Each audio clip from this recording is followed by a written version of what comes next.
Salut, alors dans cette vidéo, je vous montre en 5 minutes comment accéder à une API avec Python et la librairie Request.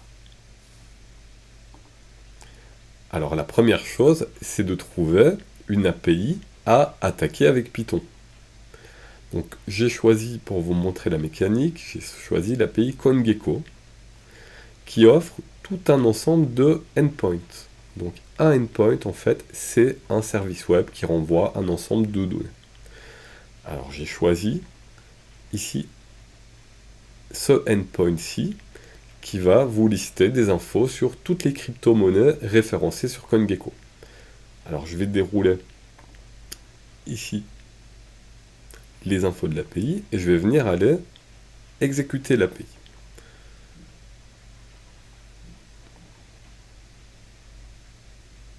Voilà, on attend un petit peu, il y a beaucoup de données à charger.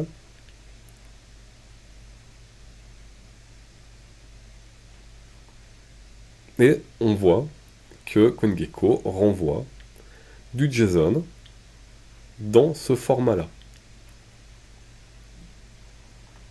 Okay. On voit que ça nous renvoie une espèce de liste dont chaque élément est un dictionnaire, avec une clé ID, la valeur, une clé symbole, la valeur, une clé name, la valeur. Et c'est la même chose pour chaque entrée dans ma liste. Il nous donne également l'URL à accéder à partir de Python. Donc je vais simplement la copier dans le presse-papier. Et maintenant, je passe en Python. Okay. Donc j'utilise PyCharm qui me permet d'aller explorer mes variables en temps réel pour voir ce qu'elles contiennent. C'est très pratique pour les web services. Alors tout d'abord, je dois importer ma librairie Request que j'aurais installée précédemment avec pip install ou conda install. Voilà, elle est importée. Alors, je vais utiliser mon package request et dedans, j'ai une fonction qui s'appelle get. Et elle prend en paramètre une URL et éventuellement des paramètres supplémentaires. Donc, je vais simplement venir lui donner mon URL et request me renvoie un objet response qui est un objet fourni par request. Okay. Donc c'est ma réponse HTTP. Je vais faire un réponse HTTP égale ceci. J'appuie sur Entrée. Ma requête est envoyée, je reçois ma réponse. Et merveille, je peux l'explorer dans PyCharm. Okay. Je vois que ma variable rep HTTP, c'est un objet de type response. Je vais la dérouler. Et je vois que cet objet rep HTTP contient tout un ensemble de champs. Okay.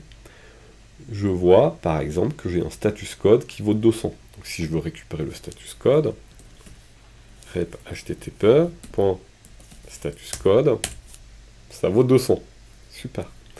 Alors maintenant, ce qui m'intéresserait, c'est de venir récupérer le texte de ma réponse. Et on voit que le texte, il est dans une variable qui s'appelle texte. Je vais faire réponse http.text.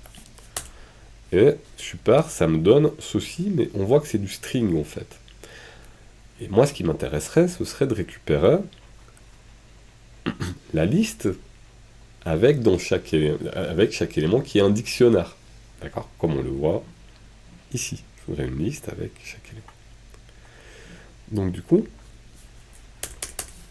j'ai une fonction dans mon objet response qui s'appelle JSON. Voilà. Et qui renvoie justement mes données au format Python.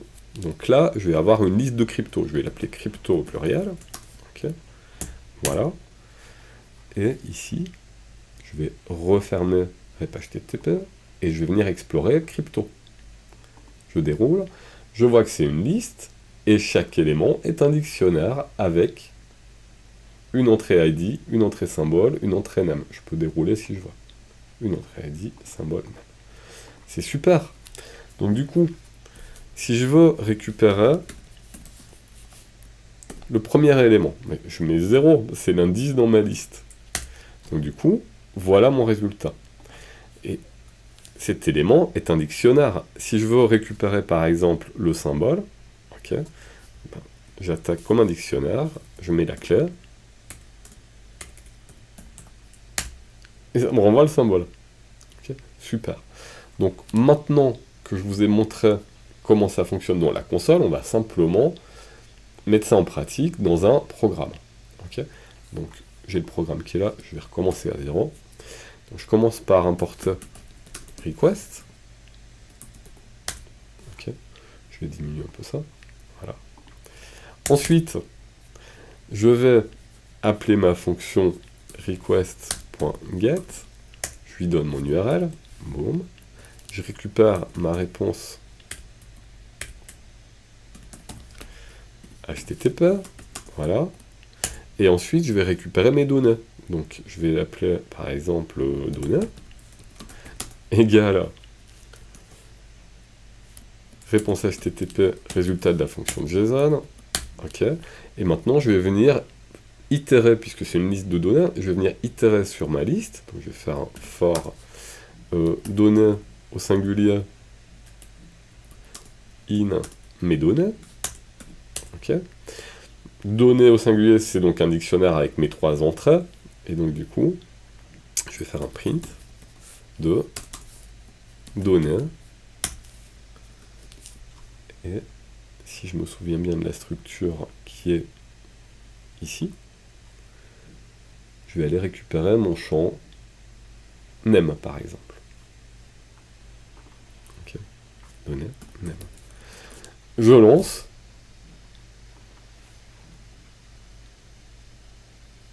Et voilà les noms de toutes mes cryptos. Donc vous voyez, c'est simplissime. Ok, je vous remonte le code un petit coup.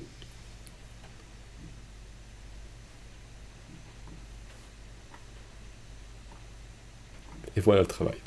Donc dans la prochaine vidéo, je vais vous montrer comment aller encore plus loin et aller enchaîner les appels de web service pour venir récupérer des données financières sur les cours de nos cryptos. A tout de suite.